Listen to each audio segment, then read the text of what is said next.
सुनो तुमने अंगेज मामा, you look like a monkey. ये हर बार छेड़ती है मुझे। अरे प्लीज फिर से तुम्हारी कैट पैट। मम्मा ये भी मुझे बोलता रहता है।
तो ये है हॉरर हाउस। Adventure game. अरे क्या डर रहा है यार तू? मर्डर हम है ना साथ में। कुछ हो गया तो फिर मुझे क्या होगा? कुछ नहीं होगा यार, कुछ नहीं होगा। अरे सर आ गए। हॉरर हाउस चैलेंज तो ले रहे हैं आप सब लोग, लेकिन एक बात मैं आपको बता दूं, ये इतना आसान नहीं है। कमजोर दिल वालों के लिए तो बिल्कुल भी नहीं। ये वही हवेली है ना जहाँ 2 साल पहले एक फैमिली का मर्डर हुआ था? जी हाँ, पूरे हिंदुस्तान में इससे डरावनी जगह कोई भी नहीं है। बहुत लोगों ने कोशिश की और आज तक कोई भी ज्यादा देर तक यहाँ रुक नहीं पाया। तो बताओ, क्या आप लोग ये चैलेंज लेना चाहेंगे? जिमी यार, ऑल द बेस्ट। जिमी, तुझे डर नहीं लग रहा है क्या यहाँ पर? डर किस बात का? मुझे सीआईडी ऑफिसर बनना है, एसीपी प्रद्युमन जी की तरह। ब्रेव और strong. Morning sir. Good morning Jimmy. आज कैसे आना हुआ तुम्हारा? कैसे हो तुम? सर बहुत बढ़िया हूँ सर, एकदम आपकी तरह। मेरे तरह? सर अगर आपकी तरह रहूंगा भी तो बड़ा होकर आपके जैसे सीआईडी ऑफिसर बन पाऊंगा। अरे वाह, मेरे जैसे बनना है। सीआईडी में एसीपी बनोगे? और वैसे भी ये सब तो फेक है, कुछ रियल है ही नहीं, सिर्फ डराने के लिए बना है। कुछ देर अंदर रहेंगे फिर चल जाएंगे हम बाहर।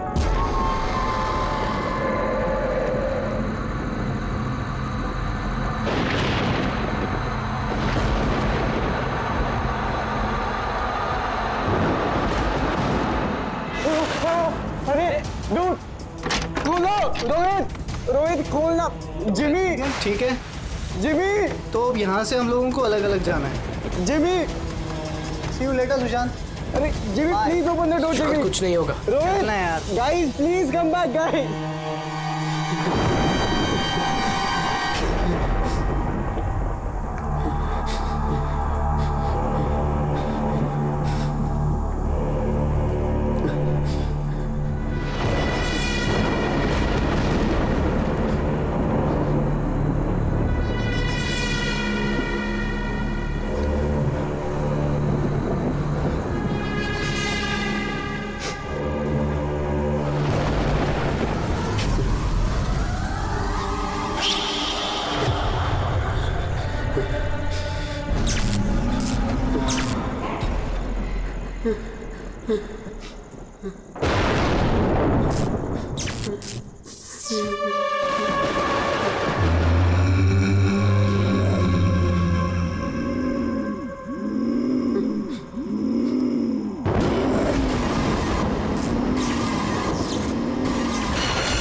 सुशांत नहीं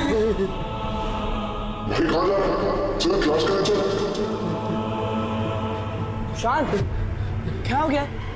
कल रात को तेरी मॉम का भी कॉल आया था। क्योंकि 2 दिन से बहुत अजीब न्यूज़ मिल रहा है, बात नहीं कर रहा, कुछ नहीं कर रहा। कुछ तो बोल। तू चल क्लास के लिए चल। कुछ तो प्रॉब्लम है।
मुझे प्लीज छोड़ो सुशांत, ये तुम्हें क्या हो गया सुशांत?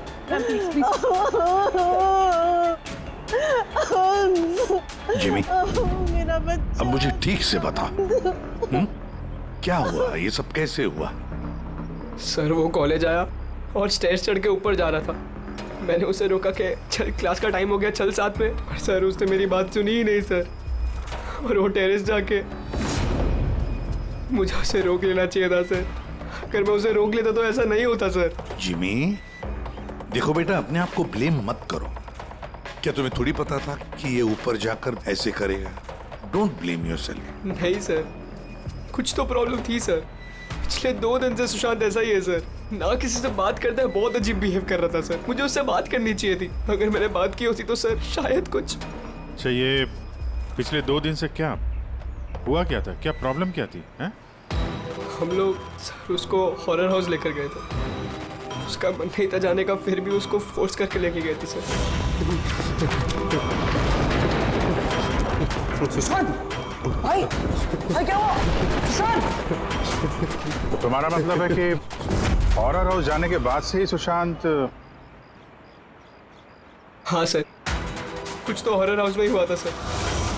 हम सब भी डरे हुए थे, लेकिन सुशांत कुछ ज्यादा ही डरा हुआ था सर। हम उसको सुबह उसके घर पर छोड़ने भी गए। हमें लगा था कि सोने के बाद ठीक हो जाएगा, लेकिन नहीं सर। परसों रात को ही उसके साथ कुछ हो चुका था सर। भाई मेरी बात सुन, तू सो जा। वो सिर्फ एक गेम था। हमने वहां जो कुछ भी देखा वो उसमें से कुछ भी रियल नहीं था, सब फेक था। मेरी बात मान। नहीं जिमी भाई, मेरी बातों का यकीन कर। कुछ भी फेक नहीं था, सब असली था भाई। वहाँ पे कुछ तो था भाई। वो अभी भी मेरे साथ है। वो नहीं छोड़ेगी भाई मुझे, वो मुझे नहीं छोड़ेगी। उसके बात करने के तरीके से मुझे लगा कि वो भी डरा हुआ है, लेकिन नहीं सर, सुशांत सही था। उसे किसी ने मार दिया सर, और मैं बचा नहीं पाया उसे। किसी ने मार दिया सर सुशांत को सर।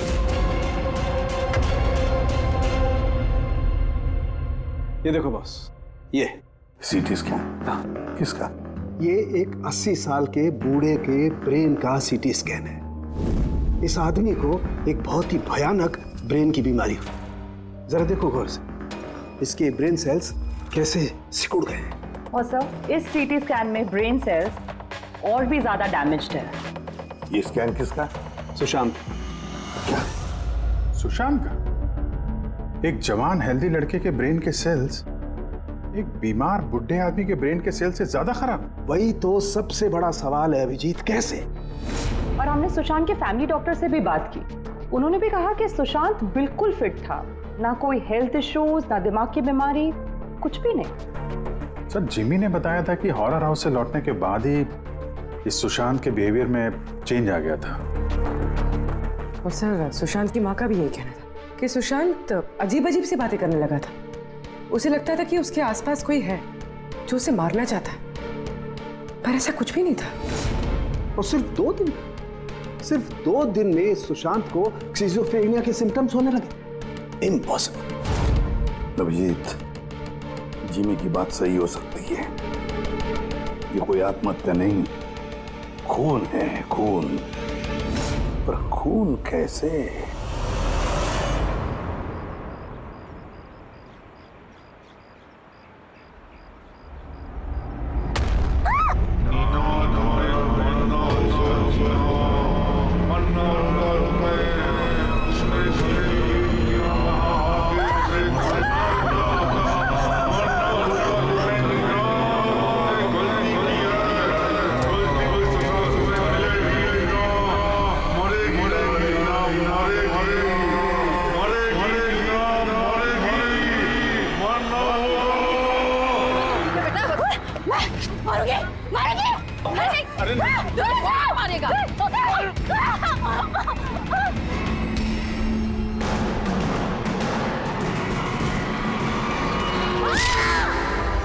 तो तुमने कभी इसे अजीब सा बिहेव करते हुए देखा है?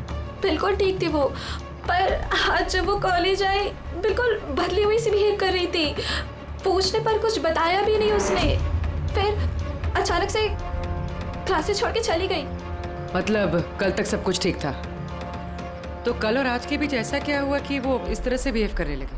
कल रात को हम हॉरर हाउस में गए थे और नीना बहुत ज्यादा डर गई थी। हमें लगा कि रात भर आराम से सोएगी तो सुबह तक ठीक हो जाएगी। एग्जैक्टली हुआ क्या था वहाँ पे? सर वो नीना वहाँ पे अचानक से बेहोश हो गई थी। Nina Nina Nina Nina Nina are you okay? उसके बाद से एकदम अजीब बिहेव करने लग गई। नीना से लगता था जैसे उसे कोई मार देगा। क्या हुआ? कोई है वहाँ पे, देखो कोई है। नीना कोई नहीं क्यों है आए हो? वहाँ पे। जाओ गो, कोई नहीं है वहाँ। मैं जहाँ जाती हूँ वहाँ चले आते हैं। मुझे छोड़ेगा नहीं, मुझे मार डालेगा। हॉरर हाउस, ये वही हॉरर हाउस है जहां पर सुशांत भी अपने दोस्तों के साथ गया था और जहां से आने के बाद उसके और इस नीना के दिमाग पर असर होने लगा। अजीब अजीब से वहम होने लगे। कुछ न कुछ तो गड़बड़ जरूर है इस हॉरर हाउस में, कुछ न कुछ तो गड़बड़ है। ऐसा कुछ नहीं है सर, मैं सच में नहीं जानता उन दोनों को क्या हुआ है। तुम्हें नहीं पता तो और किसे पता होगा? हाँ? इस हॉरर हाउस के बारे में सोशल मीडिया में तुम्हारी कंपनी ने मैसेज शेयर किया है ना? और इसमें साफ साफ लिखा है कि इस हॉरर हाउस में मर्डर्स हुए हैं और जो कोई भी एक रात इस हवेली में रहेगा उसे 50,000 रुपए इनाम में मिलेंगे। हाँ?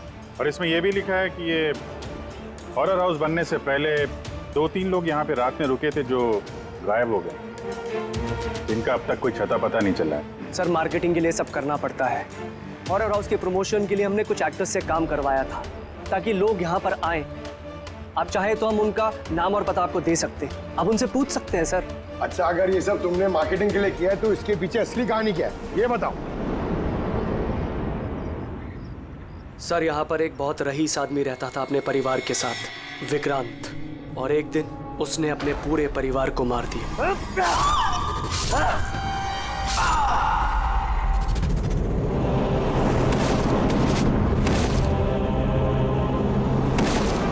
मुझे मारो के सबको मार दिया मैंने, सबको मार दिया मैंने।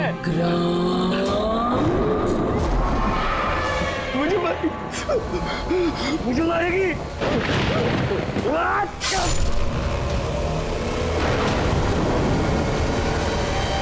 हाँ सर, विक्रांत के बारे में मैंने न्यूज में देखा था। सर ये जगह वैसे ही भूत बंगले के नाम से बदनाम थी, तो क्यों ना इससे कुछ पैसा कमाया जाए। तो स्कूल और कॉलेजेस के बच्चों को ये चैलेंज देकर तुमने पैसा कमाने का नया तरीका निकाला। हाँ?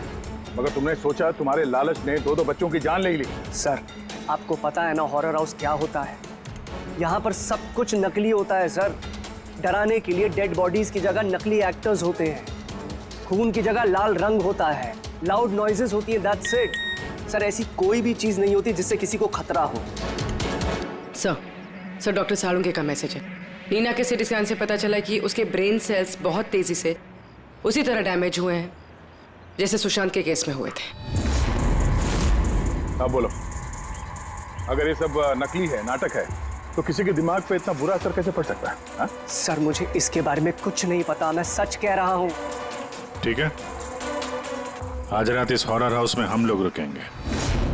पता तो चले बिजनेस के नाम पे यहाँ पे कौन कौन सा खेल खेला जा रहा है।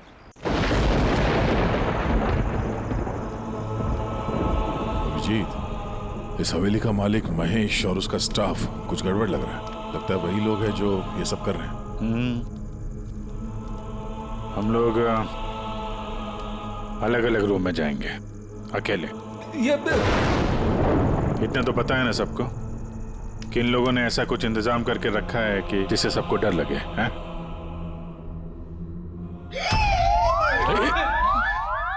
पंकज, बी वेरी केयरफुल, है ना? इस हवेली में 2 लोगों की मौत हो चुकी है, कुछ भी हो सकता है कभी भी, इसलिए चौकन्ने रहना, ठीक है? हाँ सर। हर चीज को ध्यान से देखना है, ठीक है? Be alert.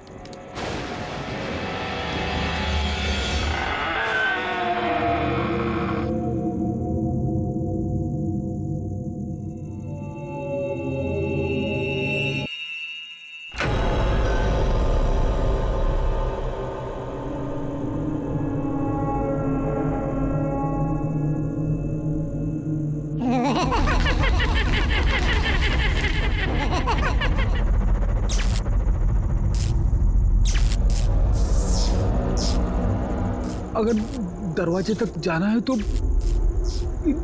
सबको पार करके जाना होगा।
विक्रांत!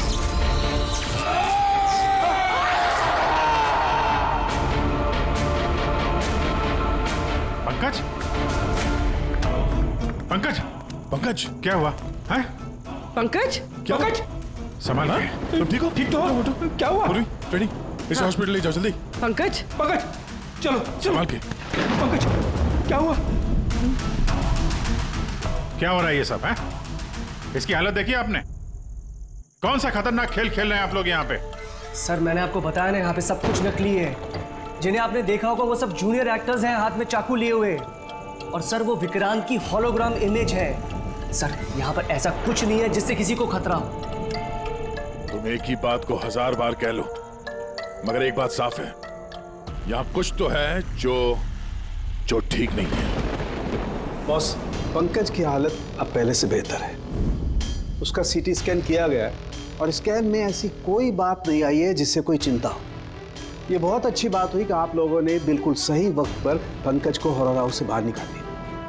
समझ में नहीं आ रहा है, हम सब लोग थे वहाँ हॉरर हाउस में और कुछ कमरे ऐसे थे जहाँ पे थोड़ा डर लगे, घबराहट जैसी हो तो हम तुरंत दूसरे कमरे में चले जाते थे। पंकज ने भी यही किया होगा। फिर सिर्फ उसी के साथ ऐसा क्या हुआ कि उसके दिमाग में इतना गहरा असर हो गया? सर ये सुशांत और नीना अपने अपने दोस्तों के साथ वहाँ हॉरर हाउस में गए थे, लेकिन असर सिर्फ इन दोनों पे ही हुआ। इनके दोस्तों पे कोई असर नहीं हुआ था, सब नॉर्मल थे।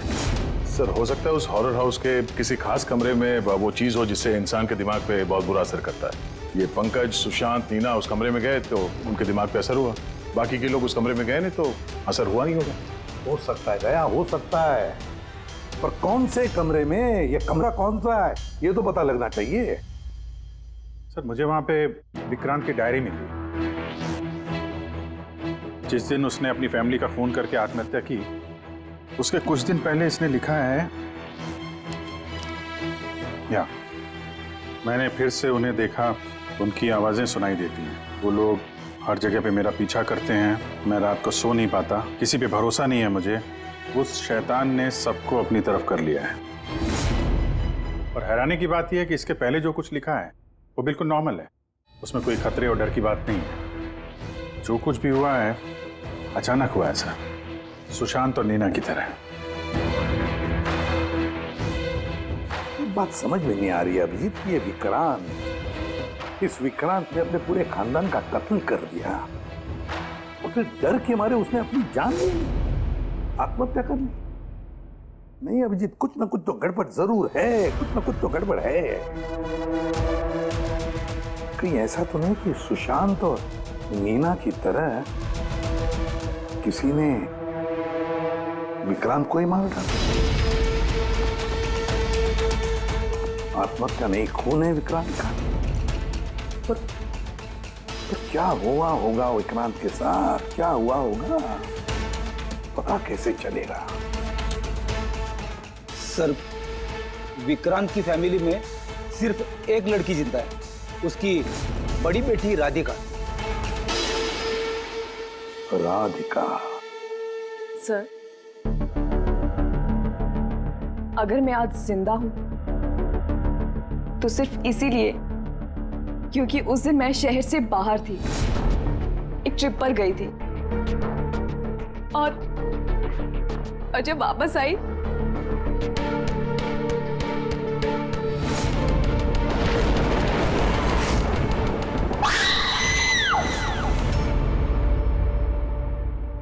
उनकी डायरी पढ़ी थी हमने, उससे पता चला कि 10 सितंबर से पहले वो बिल्कुल नॉर्मल थे।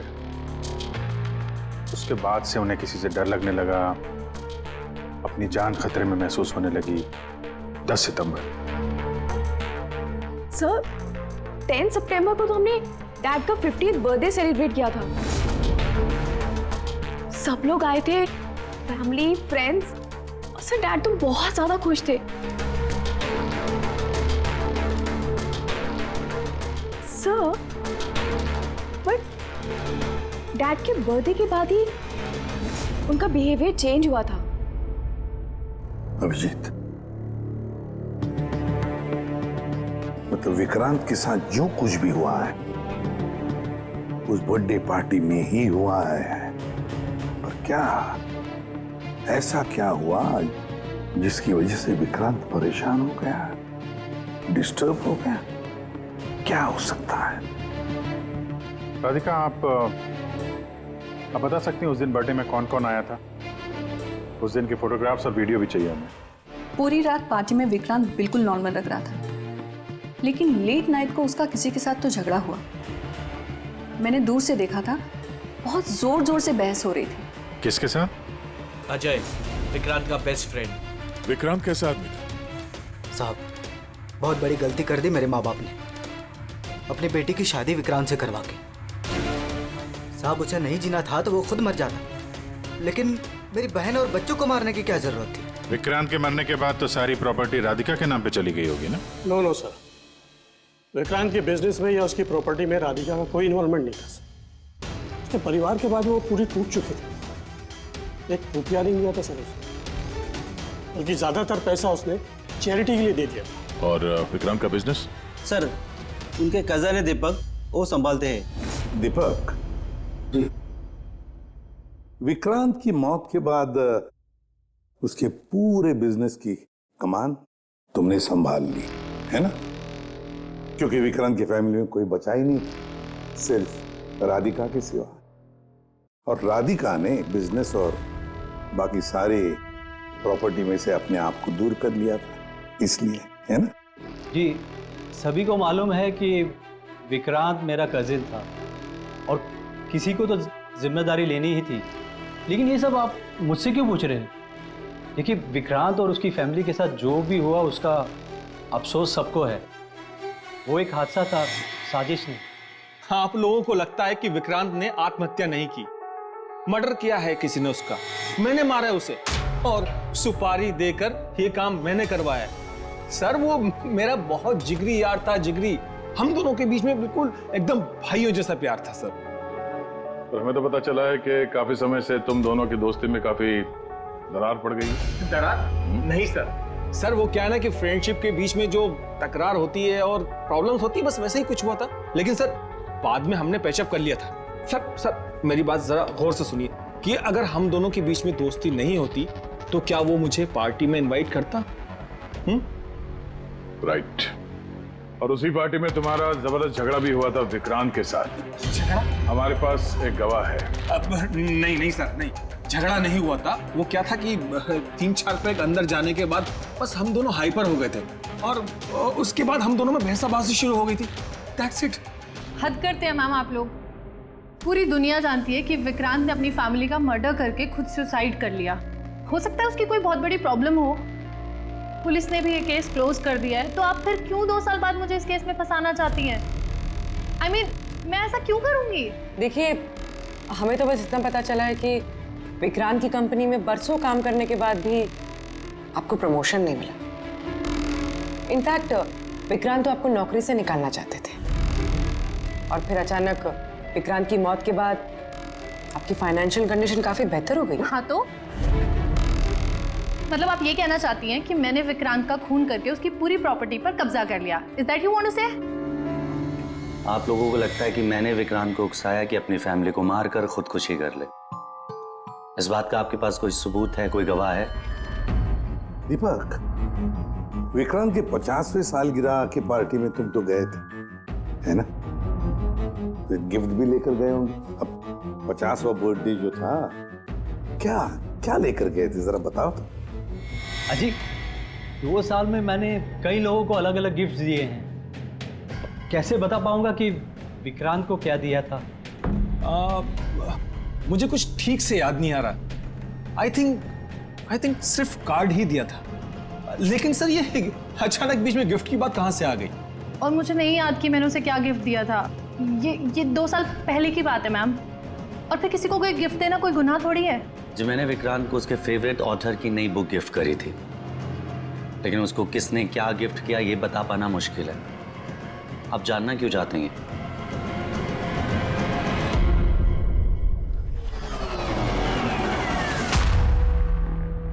इन सबसे पूछताछ कर लिया सर। ये चारों लोग, अजय, दीपक, दिव्या, नंदन, चारों गड़बड़ लग रहा है। सर, इन लोगों से सच उगलवाना बड़ा मुश्किल है। हाँ सर, 2 साल हो गए हैं इस बात को। कोई सबूत गवाह मिलना थोड़ा मुश्किल है, इसी बात का फायदा उठाया है इन लोग।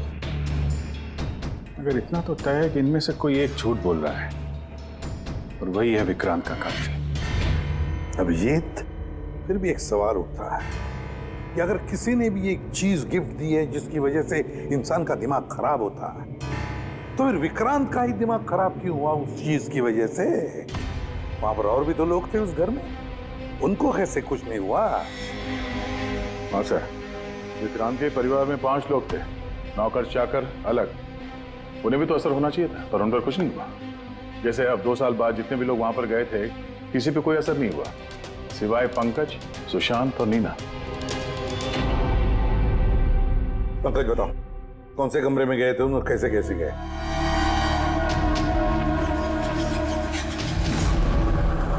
ये कॉरिडोर था सर।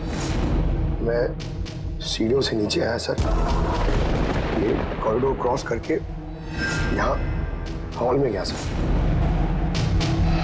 हॉल में सर फिर वो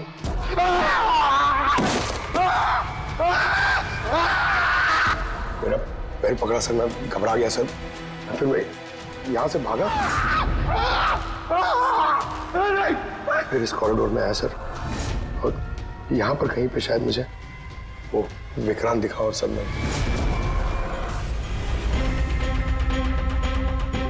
हाँ सर, पंकज हमें यहाँ इस कॉरिडोर में मिला था यहाँ पर, और नीना को उसके दोस्तों ने भी इसी जगह पे देखा था, और सुशांत भी यहाँ इसी जगह पे मिला। तो सर वो जो कुछ भी है जिसकी तलाश है हमें, शायद यहाँ आसपास कहीं होना चाहिए। वैसे वो हो क्या सकता है? वहां पर तो एंटीक्स, पेंटिंग्स, न जाने क्या क्या था। ऐसी कौन सी चीज है जिसकी वजह से वो लोग मारे गए? सर, विक्रांत की मौत 2 साल पहले हुई थी और इन दोनों की मौत अभी अभी हुई है 2 साल बाद। ऐसी कौन सी चीज है वहां पे जिसकी वजह से ये सब मौतें हो रही है? वो क्या चीज है कातिल जानता है।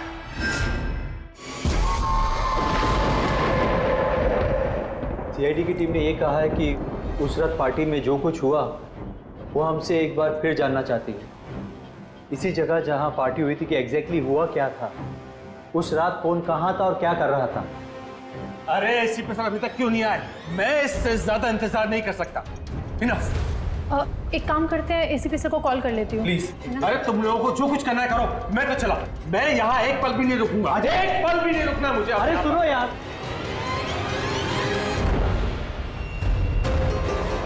हेलो सर, मैं दिव्या।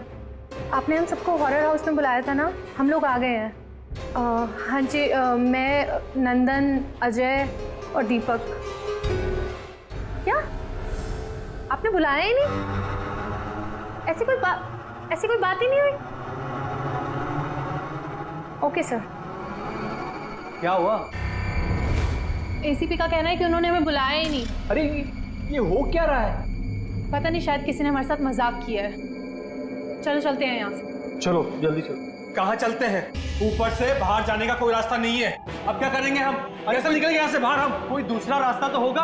हाँ ढूंढो, दूसरा रास्ता ढूंढो निकलने का बाहर। चलो चलो जल्दी चलो, होना चाहिए कोई रास्ता। एक काम करो, तुम वहां देखो, मैं वहां दिखता हूँ। अरे कोई है?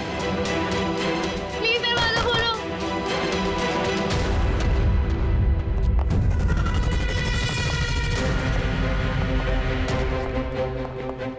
ये क्या तमाशा है सर?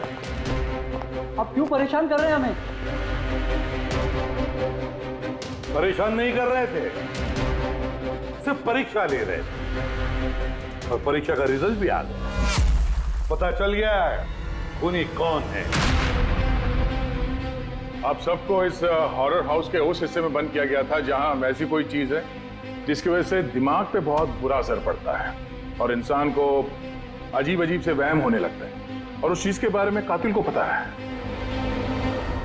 और उसी चीज की वजह से कातिल पहचाना भी गया। जाहिर सी बात है कातिल उस चीज को नोटिस करेगा, उससे दूर जाने की कोशिश करेगा, क्योंकि वो नहीं चाहेगा कि जहर वाला केमिकल का असर उस पे हो जाए। चारों तरफ दरवाजे बंद थे, वो भी यहीं फंसा था, इसलिए उसने उस चीज को छूने की गलती की। और इस कमरे में क्या क्या हुआ सब कुछ सीसीटीवी कैमरा में कैद हुआ है।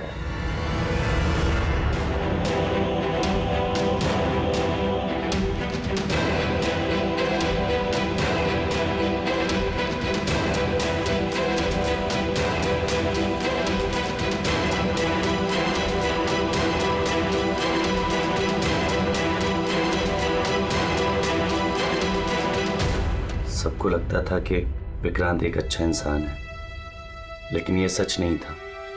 वो बड़ा ही घटिया इंसान था। उसका अफेयर मेरी पत्नी से हो गया था। मेरी पत्नी को इस गलती का एहसास था। उसने विक्रांत से दूर जाने की बात कही तो विक्रांत उसे धमकाने लगा, कहने लगा तुम्हारे पति को बता दूंगा, उसको नौकरी से निकाल दूंगा। शर्मिंदगी में मेरी पत्नी ने खुदकुशी कर ली। और इसलिए तुम विक्रांत से बदला लेना चाहते थे? मेरा एक दोस्त केमिस्ट में था। मुझे उससे उस टॉक्सिन जहर के बारे में मालूमात पड़ी। मुझे पता लगा ये एक ऐसा केमिकल है जिससे इंसान दिमागी तौर पर बीमार हो जाता है। मैंने विक्रांत को गिफ्ट देने के लिए एक एंटीक लालटेन खरीदी और उसकी बत्ती को उस केमिकल में डिप करके उसे गिफ्ट दे दिया। जब विक्रांत उस लालटेन को जलाता तो उस बत्ती से उठने वाला धुआं कमरे में फैल जाता। विक्रांत पर उस जहरीले धुएं का असर वैसे ही होने लगा जैसा मैं चाहता था। धीरे धीरे वो पागल होने लगा और एक दिन उसने पागलपंती में अपने पूरे खानदान को खत्म कर दिया और खुदकुशी कर ली। किसी को ये बात की खबर तक नहीं हुई कि इस केमिकल की वजह से उसने इतना बड़ा कदम उठा लिया। और एक दिन केस बंद हो गया। बाद में विक्रांत के इस घर को महेश के फादर ने खरीद लिया। महेश ने इसे हॉरर हाउस बनाया और बिजनेस स्टार्ट कर दिया।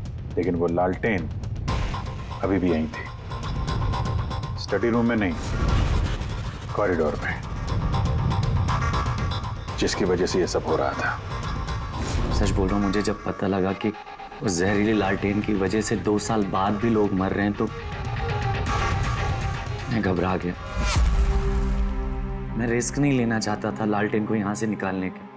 नंदन हर मुझे यही सोचता है कि उसने बड़े चालाकी से अपने काम को अंजाम दिया और अब उसे कोई पकड़ नहीं सकेगा। लेकिन सारे के सारे मुजरिम यही भूलते हैं कि कानून को कोई ज्यादा देर तक धोखा नहीं दे सकता। एक न एक दिन तो वो पकड़ा जाता ही है। नंदन, तुम्हारे इस बदले की आग ने कितने सारे लोगों की जानें ले ली। कानून तुम्हें कभी माफ नहीं करेगा। कड़ी से कड़ी सजा होगी तुम्हें, फांसी होगी तुम्हें, फांसी।